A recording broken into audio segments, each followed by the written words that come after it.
তোমাদের নিশ্চয়ই মনে আছে আগের দিন আমরা কথা আলোচনা করেছিলাম। তো আগের দিন আমরা আলোচনা করেছিলাম, লাইভ আমি আরেকবার করছি। পিতা পুত্রে বসিলেন সিংহাসন পরে, পাত্র মিত্র সকলে বেষ্টিত নিপ করে।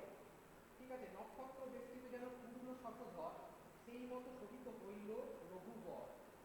পুত্রে শিখান বিদ্যা সভা বিদ্যমান, রাজনীতি ধর্ম আর বিবিধ বিধান।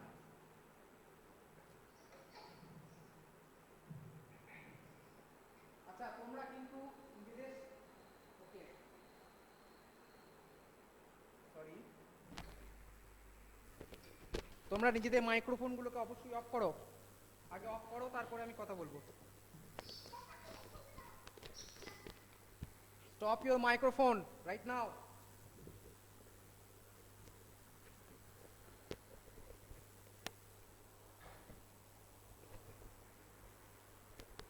মাইক্রোফোনগুলোকে অফ করো। নিশ্চয়ই তোমরা শুনতে পাচ্ছ এতক্ষণে।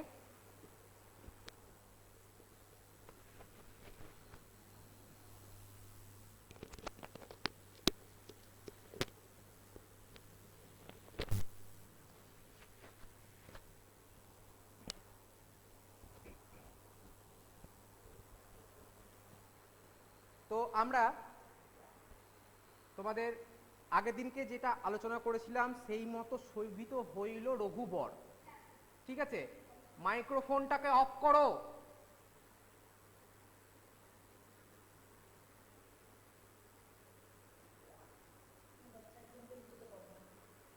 Stop your microphone.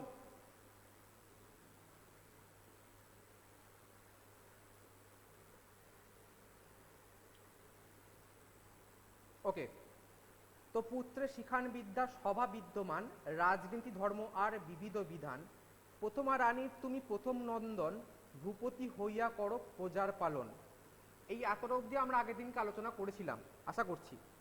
প্রথমা রানীর তুমি প্রথম নন্দন, প্রথম রানীর কৌশল্যা, কৈকি, সুমিত্রা, এই তিনজন রানী তোমরা নাম শুনেছ। এই তিনজন রানীর মধ্যে প্রথম রানী কে? কৌশল্যা। ঠিক আছে, তো সেই প্রথম রানীর বড় ছেলে মানে প্রথম সন্তান হচ্ছে কে না আমাদের রামচন্দ্র। তো সেই জন্য তিনি হচ্ছে প্রথম রানীর প্রথম নন্দন। নন্দন মানে হচ্ছে পুত্র বা সন্তান। ঠিক আছে, তাই প্রথম রানীর প্রথম সন্তান। ভূপতি হইয়া করো প্রজার পালন। ভূপতি আমি আগের দিনকে বলেছিলাম রাজা শব্দের অনেকগুলো শব্দ, প্রতিশব্দ বা সমার্থক শব্দ তোমরা পাবে। তো এখানে ভূপতিটাও কিন্তু একটা রাজা শব্দের সমার্থক শব্দ।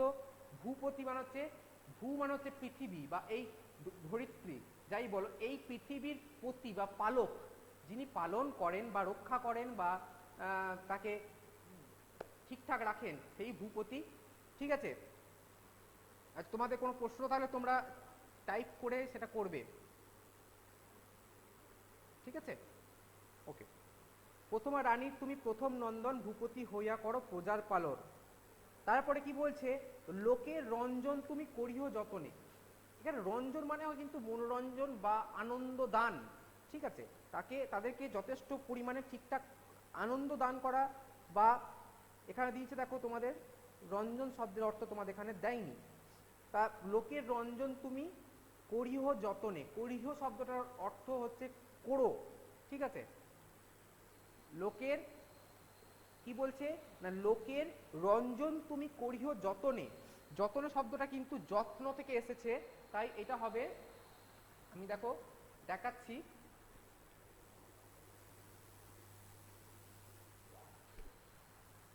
তাহলে করিহ একটা শব্দ পাচ্ছি, করিহ, এটা হবে কোড়ো। মানে এটা করিহ শব্দটাকে কবিতার ভাষায় নিয়ে আসা হয়েছে কোড়ো। তারপরে কি হচ্ছে? যতনে, এটা কি হবে? যত্নে। রঞ্জন, এখানে মনোরঞ্জন নয়, এখানে মনোরঞ্জন শব্দটা আমরা শুনেছি, এরকমভাবে মনোরঞ্জন শব্দটা আমরা শুনেছি। তা এখানে হচ্ছে রঞ্জিত করা। এবার রঞ্জন শব্দটা আবার এসছে, রঞ্জন শব্দটা এসছে দেখো কিভাবে, খুব মজার জিনিস।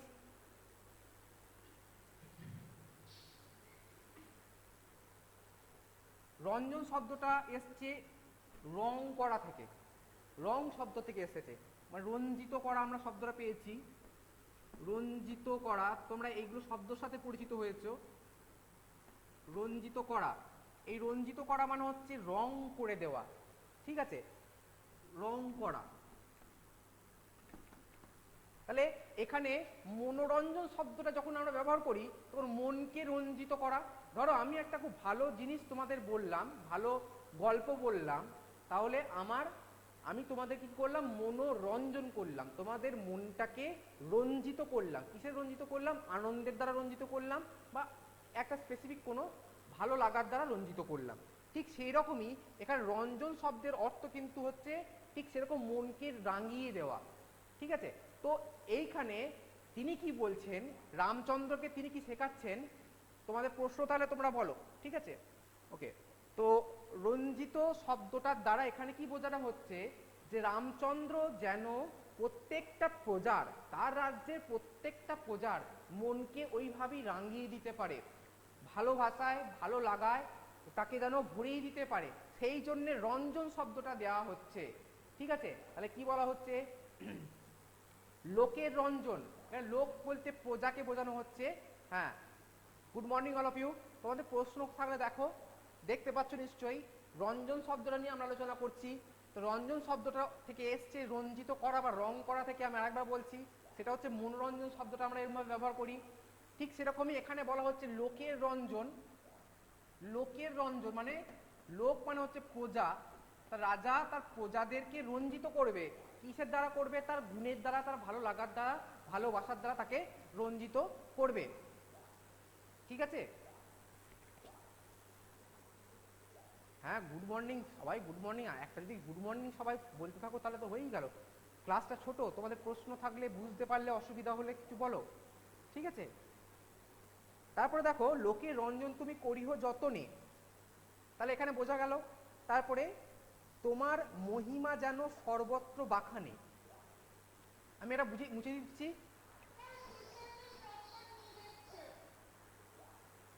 Please stop your mic, mute করো মাইকটাকে।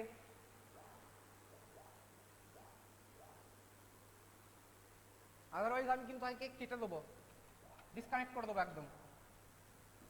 মাইকটাকে স্টপ করো। তো দেখো, প্রথমা রানী তুমি, আচ্ছা, তোমার মহিমা যেন সর্বত্র বাখানে। তোমার মহিমা, তোমার মহিমা মানে এখানে বলছে রামচন্দ্রের মহিমা।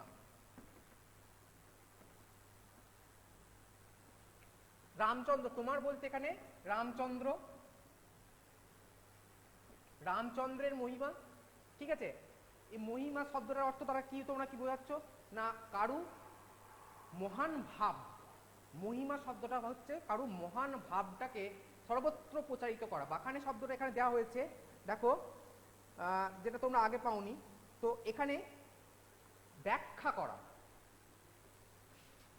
আমি বারবার লেখাচ্ছি, দেখো, বাখানে এটা হচ্ছে ব্যাখ্যা করা, ঠিক আছে। দেখতে পাচ্ছ নিশ্চয়ই, বড় বড় করে লিখে দিয়েছি। তা তোমার মহিমা, এখানে মহিমাটা কার? রামচন্দ্রের। মহিমা মানে হচ্ছে মহান ভাব বা মহান গুণের মহান ভাব। তো এই মহান ভাব সর্বত্র মানে সব জায়গায়, সর্বত্র সর্বত্র সর্বত্র বাখানে ব্যাখ্যা করা হোক। তার পিতা চাইছে, দশরথ চাইছে, কি চাইছে? রামচন্দ্র রাজা হয়ে যখন সিংহাসনে বসবে, তার মহিমা বা মহান ভাব বা মহান গুণ বা মহান কীর্তি, যাই বলো, সর্বত্র মানে এই পৃথিবীর যেন সব জায়গায় বাখানে অর্থাৎ ব্যাখ্যা করা হোক বা আলোচনা করা হোক, ঠিক আছে। তো সেইগুলো যেন, সেইগুলোকে নিয়ে সব জায়গায় আলোচনা করা হয়, ঠিক আছে। তো এইটা হলো দ্বিতীয় লাইনের মানে, এই মানেটা। নেক্সট দেখো, ভূপতি হইয়া করো প্রজার পালন, লোকের রঞ্জন তুমি করিও যতনে, তোমার মহিমা যেন সর্বত্র বাখানে। এরপরে বলছে, রাজনীতি ধর্ম তুমি শিখো সাবধানে, যাহাতে মহিমা যশ বাড়ে দিনে দিনে। রাজা, আমি এই যে রাজা, তিনি হচ্ছেন এরকম একটা পিরামিডের যেন ওপরে, এই তলাতে একবারে প্রজারা আছে, তারপরে এই যত স্টেপে যাচ্ছে তত রাজার বিভিন্ন কর্মচারী এরা আসে এবং সর্বোচ্চ ক্ষমতায় বসে থাকে কে? রাজা। সব থেকে নিচে রয়েছে প্রজা, ঠিক আছে। তারপরে সমস্ত রাজকর্মচারীগুলো এখানে আছে, রাজকর্মচারী। তো এইটা যদি একটা পিরামিড হয়, এই পিরামিডটার ওপরে কিন্তু আছে রাজা, ঠিক আছে। তো এই রাজার শুধুমাত্র যে তিনি রাজা বলে যা খুশি তাই করতে পারবেন এমন কিন্তু নয়, কারণ রাজা যদি সামান্য কিছু ভুল করেন তাহলে তিনি একটা ভুলে এত এত মানুষের ক্ষতি হয়ে যাবে, তাহলে একটা সামান্য ভুলের জন্য প্রচুর মানুষের ক্ষতি হয়ে যাবে। রাজাকে যে সমস্ত সিদ্ধান্তগুলো নিতে হবে সেইগুলো খুব বিবেচনা করে ভেবেচিন্তে বুঝে সুঝে নিতে হবে। যদি সামান্যতম ভুল হয় তাহলে সেখানে কিন্তু একটা ভয়ঙ্কর কাণ্ড হয়ে যেতে পারে। তো সেহেতু রাজাকে অনেক জিনিস শিখতে হয়। রাজাকে কি শিখতে হয়? ঠিকঠাক চালনা করার জন্য, যেরকম আমি একটা গাড়ি কিনলাম, গাড়ি কিনলেই হয়ে গেল না, আমি গাড়িটাকে ঠিকঠাক করে চালানোর জন্য আমাকে গাড়ি চালানো শিখতে হবে। ঠিক রাজাকেও কিন্তু এই সাম্রাজ্যকে বজায় রাখতে গেলে এবং প্রজাদেরকে ঠিকঠাক রাখতে গেলে তাকেও কিন্তু শিখতে হবে। কি কি শিখতে হবে? রাজনীতি। এবার রাজনীতি মানে এখানে আমাদের যেটা পলিটিক্স বলছি সেটা নয়, আমি তোমাদের পরে বলছি। ধর্ম, এই দুটোর কথা বলা হয়েছে, আরো অনেক অনেক অনেক জিনিস আছে। তো মূলত রাজনীতি এবং ধর্ম কথা আমরা এখানে বলা হলো। রাজনীতিটা এবার কি, এগুলো আমরা মুছে দিই।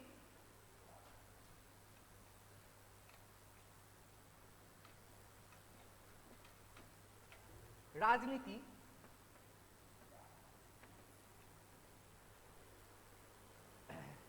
হ্যাঁ, রাজনীতি এই যে শব্দটা দিয়েছে এর দুটোকে ভাঙলে দুটো শব্দ পাওয়া যাবে। রাজনীতি, রাজ শব্দটা হচ্ছে রাজা আর নীতি, তাহলে রাজার নীতি, রাজার নীতি। নীতি শব্দের অর্থ হচ্ছে নিয়ম, ঠিক আছে। নীতি শব্দের অর্থ হচ্ছে নিয়ম, তাহলে রাজার নিয়ম। রাজার নিয়ম কি? রাজা কি করে তার সমস্ত রাজ্যটাকে চালনা করবেন, কখন কি করবেন, কখন কোনটা করবেন না, এই সংক্রান্ত যাবতীয় নিয়ম হচ্ছে রাজনীতি, ঠিক আছে। এইটাকে বলা হচ্ছে রাজার নিয়ম। এই নিয়ম শুধুমাত্র রাজা ফলো করবে এবং রাজা সেইগুলোকে যথাযথ যদি ঠিকঠাক পালন করতে পারে তাহলে অবশ্যই প্রজাদের মঙ্গল হবে, না হলে মঙ্গল হবে না। তো এই হচ্ছে রাজার নিয়ম, ঠিক আছে। রাজনীতি শব্দের অর্থ হচ্ছে রাজার নীতি বা রাজার নিয়ম। নিয়ম মানে হচ্ছে রুলস। তো রাজার কি কি রুলস পালন করতে হবে, প্রত্যেক মানুষের কিছু কিছু রুলস থাকে, রাজাকেও কিন্তু খুব স্ট্রিক্ট কিছু নিয়ম পালন করতে হয়। তোমরা মনে করছো রাজা মানে সে যা খুশি তাই করতে পারে, তা নয়। রাজাকে কিন্তু খুব স্ট্রিক্ট কিছু নিয়ম ফলো করতে হয়, সেই জিনিসটা কিন্তু তোমাদেরও মাথায় রাখতে হবে। এবং তোমরা শুনলে অবাক হয়ে যাবে, এই রাজার নীতি নিয়ে কৌটিল্য অর্থশাস্ত্র লেখা হয়েছিল, মনুসংহিতা লেখা হয়েছিল। এরা তোমরা নাম শোনোনি, অনেক প্রাচীন সাহিত্য। এদের পরপর লেখা আছে রাজা কখন কি করতে পারবেন, কখন কি করতে পারবেন না, এই সংক্রান্ত সমস্ত যাবতীয় তথ্য লেখা আছে এবং সেই তথ্যকে রাজাকে মানতে হতো। নেক্সট হচ্ছে ধর্ম। এইটা তোমাদের মাথায় এখনই আসতে পারে, ধর্ম মানে এখানে কি? স্পিকার অফ করো। ধর্ম, ধর্ম মানে রিলিজিয়ান আমরা যেটা দেখছি না, একদমই না। রাজার ধর্ম, এখানে সবসময় মানতে হবে রাজার ধর্ম, রাজধর্ম। রাজার ধর্ম, রাজধর্ম। ধর্মটা কি? ওই রাজনীতির সাথেই তোমাকে ভাবতে হবে তাকে কি করা যায়। দেখো রাজনীতির মধ্যে ভালো খারাপ দুটোই রয়েছে, যে এটাও করা যেতে পারে ওটাও করতে পারে, কিন্তু রাজাকে কিন্তু ধর্মের কথা তখন মানতে হবে। যে ধর্ম মানে হচ্ছে তিনি কি করতে চাইছেন, তিনি মানুষের কল্যাণ করতে চাইছেন, ভালো করতে চাইছেন। তো সেহেতু তিনি কোন পথটা বেছে নেবেন, খারাপ পথটা না ভালো পথটা। তো প্রত্যেকটা ক্ষেত্রে রাজনীতি শিক্ষার পাশে অ্যাপ্লাই করার সময় সেই রাজনীতিকে রাজধর্ম তাকে বলে দেবে যে এটা করতে পারা যাবে না করতে পারা যাবে না। তাহলে রাজার যেরকম রাজনীতি রয়েছে। তোমরা আজকে খুব ডিস্টার্ব করছো তো, আগের দিনকে তোমরা এত ডিস্টার্ব করোনি।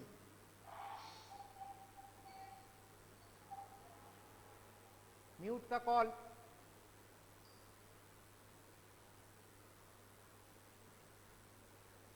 ওকে।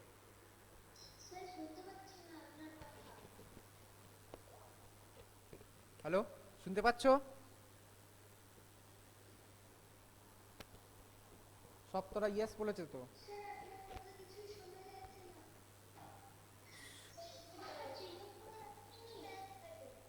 হ্যাঁ, শোনা যাচ্ছে না? কে মিউট করেছো?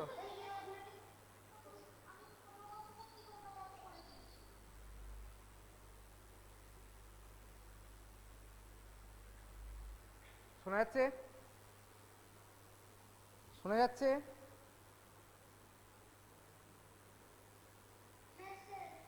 ওকে। তো এবার দেখো কতটা পড়লাম আমরা না, রাজার নীতি রাজনীতি এবং রাজার ধর্ম রাজধর্ম। ঠিক আছে, তো রাজার ধর্মটা কি? যখন তিনি রাজার রাজনীতি তাকে বলে দেবে কখন কি করতে হবে, কিন্তু যখন তিনি সেটাকে অ্যাপ্লাই করতে যাবেন তখন তাকে কিন্তু রাজধর্মের কথা মানতে হবে। তার ধর্মটা কি? মানুষের কল্যাণ করা, মানুষের ভালো চাওয়া, মানুষের ভালো কাজ করা। তো রাজধর্ম তখন বলে দেবে তাকে কি করতে হবে কি করতে হবে না। তো রাজনীতি এবং রাজধর্ম যথাযথ পালন করতে হবে রাজাকে। তাই কি বলছে, রাজনীতি ধর্ম তুমি শিখো সাবধানে। সাবধানে শিখতে বলছে কেন না, যদি তুমি এটাতে অবহেলা করো, অসাবধান হও বা ভুল শিখে ফেলো, তাহলে তোমার কিন্তু সেই জিনিসটাই খুব ক্ষতিকারক হয়ে দাঁড়াবে। তাই তোমাকে সাবধানে শিখতে হবে। এটা বারবার কিন্তু এখানে দশরথ রামচন্দ্রকে বলে দিয়েছেন বা সাবধান করে দিয়েছেন, রাজনীতি ধর্ম তুমি শিখবে কিন্তু সাবধানে তোমাকে শিখতে হবে। সেটাই বলছে, রাজনীতি ধর্ম তুমি শিখো সাবধানে, যাহাতে মহিমা যশ বাড়ে দিন দিনে। দেখো মহিমা শব্দটা এখানে রয়েছে, আর আগে তোমরা পেয়েছিলে কি জানো, এই যে মহিমা, দুবারই মহিমা শব্দটাই পাচ্ছ। এই সেকেন্ড লাইনে দেখো, তোমার মহিমা যেন সর্বত্র বাখানে, রাজনীতি ধর্ম তুমি শিখো সাবধানে। আবার বলছে, যাহাতে মহিমা যশ বাড়ে দিনে দিনে, পরহিংসা পরপীড়া না করিও মনে। এখানে বলছে মহিমা শব্দটা কি না, যাহাতে এই রাজনীতি এবং ধর্ম যদি তুমি শেখো তাহলে কি হবে না, তোমার মহিমা বৃদ্ধি পাবে। মহিমা মানে হচ্ছে মহান ভাব বা মহান গুণ, আমি সেটা বলছিলাম। ঠিক আছে, মহান কীর্তি। তো সেই মহিমা বাড়বে দিনে দিনে যদি তুমি এগুলো ঠিকঠাক করে শেখো। যাহাতে মহিমা যশ বাড়ে দিনে দিনে, পরহিংসা পরপীড়া না করিহ মনে। এই দুটো শব্দের দ্বারা কি বোঝানো হচ্ছে, পরহিংসা পরপীড়া, এই শব্দটা নিয়ে আমরা একটু আলোচনা করব। পরহিংসা, তোমরা এটা নিশ্চয়ই বুঝতে পারছো এই শব্দটা কি, পরহিংসা। এই শব্দটাকে ভাঙলে কি পাওয়া যাচ্ছে, পর হিংসা, এই দুটো শব্দ পাচ্ছি আমরা। ঠিক আছে, তাহলে পর মানে অপর, আমি ছাড়া অন্য ব্যক্তিকে পর, আমি ছাড়া অন্য ব্যক্তি সব পর, তাহলে তার প্রতি হিংসা প্রদর্শন। ঠিক আছে, তাকে কষ্ট দেওয়া, আমি ছাড়া আমি নিজে ভালো থাকবো বাকিদের কষ্ট দেবো, এই যে এটা হচ্ছে পরহিংসা। তারপরে কি বলছে, পরপীড়া, পর কি দিয়েছে, পীড়া, পয় দীর্ঘি দিয়েছে, পরপীড়া। পীড়া শব্দের অর্থ এখানেও ঠিক সেরকম, পর পীড়া। এই হিংসা পীড়া শব্দটা যেন সিমিলার, খুব কাছাকাছি মনে হবে। দেখো পীড়া শব্দটা কাউকে কিন্তু কষ্ট দেওয়া বা আঘাত করা এটা বোঝায়। তাহলে পরকে তুমি যদি কোনোভাবে কষ্ট দাও, শারীরিকভাবে মানসিকভাবে, তাহলে সেটা পীড়া দেওয়া হলো। তো হিংসা আর পীড়া এই দুটো শব্দ কাছাকাছি রয়ে গেল। তাহলে এইগুলো যেন তুমি কখনোই করবে না। দশরথ রামচন্দ্রকে বলছেন যেন কখনোই তুমি কি করবে না, পরহিংসা বা পরপীড়া না করিহ মনে। তোমরা কিন্তু সেগুলো মনে কখনো করবে না বা আনবে না, এগুলো আনলেই কিন্তু ক্ষতি হবে। তারপরে কি বলছে, কবু না করিহ রাম লোভ পর ধনে। তারপরে কি বলছে যে এরপরে কি কি শিখলাম, যে রাজনীতি রাজধর্ম যেগুলো পড়ে, কিন্তু আবার দশরথ স্পেসিফিকলি কিন্তু এগুলো সবই রাজনীতি এবং রাজধর্মের মধ্যে পড়ে। যেমন পরহিংসা করা যাবে না, পরপীড়া করা যাবে না, পরের জিনিসপত্রে পরধনে লোভ করা যাবে না, পরের জিনিসপত্র তোমার ভালো লাগলো কিন্তু তুমি নিতে পারবে না, তো এইগুলো কিন্তু করতে পারবে না। তো এইগুলো কিন্তু রাজধর্মের মধ্যেই পড়ছে, কিন্তু তবুও তিনি এগুলোকে যেন আরো বিশদে ব্যাখ্যা করলেন, আলাদা করে ব্যাখ্যা করলেন। তারপর কি বলছে, পর কি দিচ্ছে,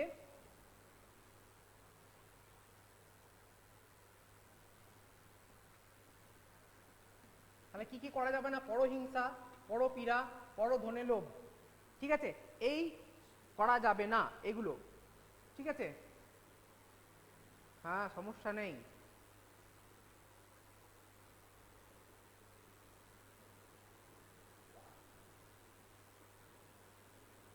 ওকে, তো তারপরে দেখো, লোকের রঞ্জন তুমি করিও যতনে, তোমার মহিমা যেন সর্বত্র বাখানে হয়ে গেছে, এগুলো পরহিংসা পরপীড়া না করিও মনে, কবু না করিও রাম লোভ পরধনে। তারপরে কি বলছে, শরণ লইলে শত্রু করো পরিত্রাণ। এই শব্দটাতে যাওয়ার আগে, লাস্ট শব্দটাতে যাওয়ার আগে আমাদের একটুখানি জানতে হবে একটু নতুনত্ব। আমি হয়তো তোমাদের 5 হার্ড যখন পড়িয়েছি তখন এটা নিয়ে আলোচনা করেছি, সেটা হচ্ছে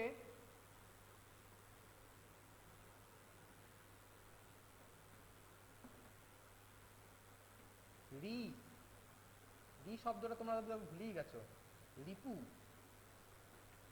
ষড়রিপু, তোমরা বোধহয় শব্দটা ভুলেই গেছো, ষড়রিপু শব্দটা ভুলে গেছো। তো সেই ষড়রিপুর মধ্যে কি কি রয়েছে, কাম, ক্রোধ, লোভ, মোহ, মদ, মাৎসর্য। তো এই রকম শব্দগুলো যেগুলো রয়েছে, কাম, ক্রোধ, লোভ, মোহ, মদ, মাৎসর্য, এই শব্দগুলো রয়েছে দেখো। তো এইগুলো কিন্তু তোমাদের আমি আগেও বলেছিলাম, আমি মুছে দিচ্ছি, এগুলো তোমাদের যদিও খুবই দরকার নেই, সেহেতু আমি একটু বলে দিয়েছিলাম যে এই 6টা রিপু, রিপু মানে হচ্ছে এগুলো আমাদের শরীরের শত্রু, ঠিক আছে, ঠিক আছে। তো এই যে 6টা যে শত্রু আছে এরা কিন্তু খুব চালাক, এরা পরপর পরপর আসে, কাম, তারপর ক্রোধ, তারপর লোভ, তারপর মোহ, তারপর মদ, মাৎসর্য, এইভাবে পরপর আসে এবং মানুষের সমূহ বিনাশ করে, মানুষকে একবারে শেষ করে দেয়, মৃত্যু পথগামী করে দেয়। তো এরা হচ্ছে মানুষের শরীরে বাস করে এবং সব সময় এরা কিন্তু মানুষের শরীরে বসবাস করে মানুষের ক্ষতি করে। কাম, ক্রোধ, লোভ, মোহ, মদ, মাৎসর্য, ষড়রিপু। ঠিক সেই ষড়রিপুর মধ্যে একটা রিপুর কথা কিন্তু এখানে উল্লেখ করা হয়েছে। আমি এই কথাটা কেন বললাম, পরহিংসা, পরপীড়া এবং তারপর হচ্ছে পরধনের লোভ, কাম, ক্রোধ, লোভ, মোহ, এই যে ষড়রিপুর কথা বলা হয়েছে। তো তোমাদের এখানে কিন্তু দশরথ লোভ শব্দটার দ্বারা কিন্তু ষড়রিপুটাকেও কিন্তু বুঝিয়ে দিয়েছেন, কারণ না একটা রিপু হয় না আলাদা করে, রিপু যদি তোমার শরীরে বাসা বাঁধে তাহলে সেই রিপু একটা থাকলে সবগুলো তার মানে আছে। ঠিক সেরকম ভাবে এখানে ষড়রিপুর কিন্তু বিনাশ করতে হবে, রাজা কিন্তু কখনোই রিপুর অধীনে চলে আসবে না, ঠিক আছে, রিপুর কন্ট্রোলে চলে আসবে না, সে নিজেকে কিন্তু সেখান থেকে বার করে আনবে, এটাই রাজার প্রথম ধর্ম। তারপরে স্মরণ হইলে শত্রু কর পরিত্রাণ, স্মরণ হইলে শত্রু কর পরিত্রাণ, রাজধর্ম একটা আছে, এটা রাজধর্ম, রাজধর্মের মধ্যে বিশেষ করে যুদ্ধনীতি, যুদ্ধনীতিতে কি জানানো হচ্ছে, যদি তোমার কাছে শত্রু কখনো তার অস্ত্র নত করে, মাথা নত করে দেয়, বা সে সমর্পণ করে, অস্ত্র সমর্পণ করে যে সে যুদ্ধ করতে পারবে না বা সে রাজার মোকাবিলা করতে পারছে না, সে হেরে গেছে, সেই মুহূর্তে কিন্তু রাজা তাকে কোনো রকমভাবে হত্যা করবে না, কোনো রকমভাবে তার শাস্তি বিধান করবে না, বরঞ্চ তার সাথে সন্ধি করার চেষ্টা করবে। তো এইটা কিন্তু সেই রাজার নীতির মধ্যে পড়ে। নেক্সট হচ্ছে, যদি কোনো শত্রুও তার বাড়িতে এসে আশ্রয় নেয় বিপদের দিনকে, তার কোনো বিপদ হয়েছে, যদি তার কোনো বিপদ হয়েছে, সেই শত্রু তার বাড়িতে এসে আশ্রয় নেয়, তবুও তাকে কিন্তু আশ্রয় দিতে হবে। সেটাই কি বলছে, শরণ লইলে শত্রু করো পরিত্রাণ, শত্রু পর্যন্ত যদি তোমার শরণ নেয়, মানে শরণ মানে এখানে আশ্রয়, শরণ শব্দটা আমরা শব্দটা শুনেছি শরণাগত,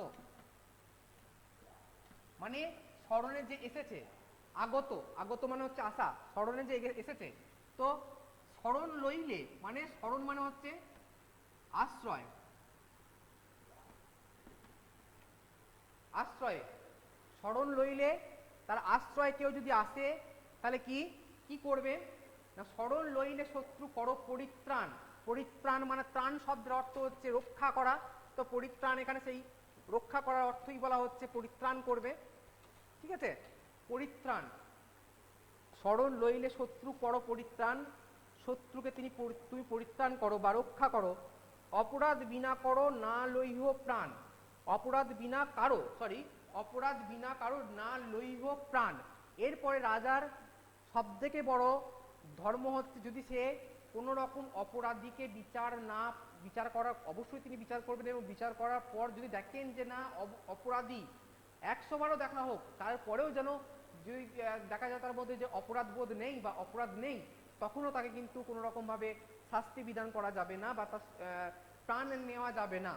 তার অপরাধ কিন্তু অবশ্যই আগে বিচার করতে হবে। তাই কি বলছে, অপরাধ বিনা, বিনা মানে ছাড়া, অপরাধ ছাড়া কারু না লইও প্রাণ, কারু প্রাণ নেবে না, অপরাধ ছাড়া তুমি কারু প্রাণ নিতে পারবে না। তারপরে কি বলছে, দরিদ্রের ভরণ পোষণ করিহ চিরদিন। ভরণ পোষণ মানে হচ্ছে তার রক্ষণাবেক্ষণ, ভরণ মানে হচ্ছে পেট ভরে দেওয়ার এখানে ব্যাপারটা, পোষণ মানে হচ্ছে পোষা, তার বাড়িতে রেখে তাদের বাড়ি ঘর ঠিক করে দেওয়া, ভরণ পোষণ খাওয়া দাওয়ার ব্যবস্থা বা থাকার ব্যবস্থা এসব করা, সেটাই কি বলছে, দরিদ্রের ভরণ পোষণ বা ভরণ করিও চিরদিন, চিরদিন তুমি করো, তার খাদ্য বস্ত্র অন্ন বস্ত্র বাসস্থানের ব্যবস্থা তুমি করো, ভরণ করিও চিরদিন। আদর করিও তারে জ্ঞানে যে প্রবীণ। এখানে কি বলছে, রাজা কখনোই নিজেকে মহান ভাববেন না, তার থেকে যে প্রবীণ জ্ঞানে, অবশ্যই জ্ঞানে বা বুদ্ধিতে যে প্রবীণ, মানে তার থেকে যে রাজার থেকে অবশ্যই যে জ্ঞানে বুদ্ধিতে বেশি, সে যদি রাজার থেকে বয়সেও ছোট হয় তাহলে রাজা তাকে সম্মান করবে, এইটাই কিন্তু রাজার ধর্ম। তাই এখানে জ্ঞানে প্রবীণ শব্দের অর্থ হচ্ছে যে জ্ঞানী ব্যক্তি, সে যদি বাচ্চা ছেলেও হয় রাজাকে তাকে সম্মান করতে হবে, এবং সে যদি বয়স্ক হয় তাহলেও তাকে সম্মান করতে হবে। তাই জ্ঞানে যে প্রবীণ রাজা তার কাছে নত হবে, একমাত্র জ্ঞানী ব্যক্তির কাছে মানুষ রাজা নত হতে পারে, এটাই কিন্তু রাজার ধর্ম। জ্ঞানী ব্যক্তি ছাড়া কারোর কাছে নত হয় না রাজা। আদর করিও তারে জ্ঞানে যে প্রবীণ। আচার বিনয় বিদ্যা ধর্মবল আর, আচার বিদ্যা কি বলছে, আচার বিনয় বিদ্যা ধর্মবল আর, আছে যার মনে মানে তারে সকল সংসার। আচার এখানে সদাচার, ঠিক আছে, দু রকম আচার হয় এখানে। আচার মানে হচ্ছে খাবার আচার নয়, কিন্তু আচার মানে এখানে সদাচার এবং কদাচার। আচার মানে হচ্ছে ব্যবহার, তুমি কেমন আচরণ করছো, ঠিক আছে। তাহলে সদাচার মানে হচ্ছে ঠিকঠাক আচার, সৎ আচার সদাচার, আর কদাচার মানে হচ্ছে খারাপ আচার, কু আচার কদাচার। তাহলে সেই কোন আচারটা তুমি করবে, কোন কাজটা তুমি করবে, কোন রকম ব্যবহার তুমি করবে, সেটা কিন্তু তোমাকে ঠিক করতে হবে। তাহলে আচার বিনয় বিদ্যা ধর্মবল আর, আছে যার মানে তারে সকল সংসার। এখানে যেন সাফল্যের চাবিকাঠি তার হাতে দিয়ে দিল, কি কি না, একটা হচ্ছে সদাচার, তারপরটা হচ্ছে বিনয়, বিনয়ী হতে হবে। বিনয় মানে তার মানে সে যে একটা, আমরা বলি না অনেকজন যে এই ব্যক্তি বিনয়ী নয়, বা ওই ব্যক্তি খুব বিনয়ী, ঠিক আছে, খুব অল্প সময়ের মধ্যে তোমার সাথে কথা বলতে পারে, খুব ভালোভাবে কথা বলতে পারছে। তো একটা রাজা যেন শুধুমাত্র সে যেন একটা ভয়ঙ্কর একটা রূপ নিয়ে থাকবে এমন নয়, সে যেন সমস্ত সমস্ত মানুষের সাথে কথা বলতে পারে, নম্র স্বভাবে কথা বলতে পারে, ভালোভাবে ব্যবহার করতে পারে। এই যে বিনয়, এই যে বিনয় গুণটা যেন তার মধ্যে থাকে। বিদ্যা, সে জ্ঞানী হবে, সমস্ত বিষয় তিনি জ্ঞানী হতে হবে। তারপর হবে ধর্মবল, তার ধর্ম ক্ষমতা। এখানে কিন্তু আবারও বলছে, এখানে রিলিজিয়ান বলছে না, এখানে ধর্ম বলতে তার রাজধর্ম, তার রাজধর্ম সে কতটা পালন করছে, তাকে যেন কোনো প্রজা এসে না বলতে পারে রাজা তুমি কি পালন করেছো, তোমার ধর্মবলের কোনো ক্ষমতা নেই, তোমার ধর্মে কোনো ক্ষমতা নেই। এটা যেন কখনো না হয়, এটা যেন কখনো যেন না ঘটে। সে যেন সবসময় ধর্মের ওপরে থাকে, ধর্মটাকে যেন সবসময় মানে, কেউ যেন তার দিকে না বলতে পারে যে না নিজেই রাজারা ধর্মকে মানে না, তাহলে আমরা কি আর ধর্ম মানবো। তো সেটাই বলছে, রাজধর্ম যেন সবসময় মানে। তাহলে কি কি, আচার বিনয় বিদ্যা ধর্মবল, এই চারটে যদি কেউ মানে, আছে যার মানে তার সকল সংসার, সকল সংসার মানে সকল পৃথিবী। এটা এরপরে ভাবো, এটা শুধুমাত্র রাজার জন্য নয়, এটা প্রত্যেকটি মানুষের জন্যও দেখো একই রকম জিনিস পাবে। রাজাও একজন মানুষ, তা রাজার ক্ষেত্রে সেটা আরো কত ব্যাপক হতে পারে, আমাদেরও ক্ষেত্রেও তাই। একটা সদাচারী হতে হবে, বিনয় যুক্ত মানুষ হতে হবে, তারপরে কি বিদ্যা থাকতে হবে, তার মধ্যে জ্ঞান থাকতে হবে, কিন্তু জ্ঞান থাকলে তার মধ্যে অহংকার থাকলে হবে না। তাহলে বিদ্যা এবং ধর্মবল, শেষকালে ধার্মিক হতে হবে। ধার্মিক বলতে গেলে রিলিজিয়ান নয়, ধার্মিক বলতে তুমি যে ধর্মের অধিকারী সেই ধর্মটাকে তোমাকে মানতে হবে। আমি যেরকম শিক্ষক ধর্ম, তোমার যেরকম ছাত্রের ধর্ম, তোমার পড়াশোনা করা কাজ, আমার শিক্ষা দেওয়ার কাজ, এই যে কাজগুলো আমাদের কিন্তু প্রতিনিয়ত করতে হবে। রাজার হচ্ছে প্রজা পালনের কাজ, রক্ষণাবেক্ষণের কাজ, তো সেইগুলো তাকে করতে হবে। প্রত্যেক জনাকার ঠিকঠাক একটা কাজ আছে, এই কাজটাই হচ্ছে তার ধর্ম। তোমার যেটা কাজ সেটাই তোমার ধর্ম, অন্য কোনো ধর্ম নয়। তাহলে সেটা কি হচ্ছে, বিদ্যা ধর্মবল আর আছে যার মানে তার সকল সংসার, যার আছে তাকে সকল সংসার, সমস্ত পৃথিবী, সমস্ত মানুষ তাকে মানবে, মান্যতা দেবে বা মান্য করবে। অবিনয়ী অবিবেকী রাজা যদি হয়, দিন হতে দিন দেখো নাহিক সংশয়। অবিনয়ী যদি কোনো রাজা ওই নম্র না হয়, এরপরে নেগেটিভ একটা শব্দ তিনি বোঝাচ্ছেন, অবিনয়ী অবিবেকী, তাহলে বিবেক বোধ, ঠিক আছে, তো বিবেক বোধ অবিবেকী যদি কোনো রকম হয় মানে বিবেকহীন, ঠিক আছে, তো সেই অবিনয়ী অবিবেকী রাজা যদি হয়, দিন হতে দিন দেখো নাহিক সংশয়। এখানে দিন হতে দিন, দিন শব্দের অর্থ এখানে কি দিয়েছে তোমাদের দেখো, এখানে বইতে দেয়নি, না দেয়নি তোমাদের, দিন শব্দের অর্থ হচ্ছে গরিব। ওহ, এক মিনিট,